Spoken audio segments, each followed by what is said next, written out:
কিছু গুনাহ মানুষকে ধীরে ধীরে পাপের অন্ধকারে ডুবিয়ে দেয়। আবার কিছু গুনাহ এমন রয়েছে যা মানুষের ঈমানকেই ঝুঁকির মুখে ফেলে দেয়।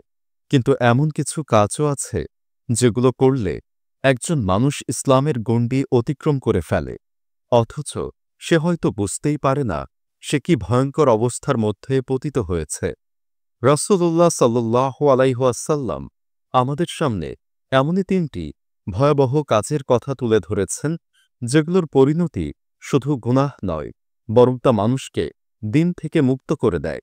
এই হাদিসটি আমাদের সবার জানা প্রয়োজন, কারণ এই কাজগুলো অনেকেই না জেনে না বুঝে করে বসে।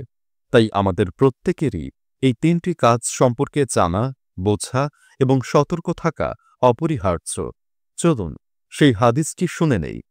হযরত আবু হুরায়রা রাদিয়াল্লাহু আনহু থেকে বর্ণিত, রাসূল সাল্লাল্লাহু আলাইহি ওয়াসাল্লাম বলেছেন, যে কোনো জ্যোতিষীর নিকট গমন করে এবং সে যা বলে তা বিশ্বাস করে, অথবা হায়েজ অবস্থায় স্ত্রীর সঙ্গে সহবাস করে কিংবা স্ত্রীর পেছনের রাস্তায় সঙ্গম করে, সে মুহাম্মদের ওপর অবতীর্ণ দিন থেকে মুক্ত।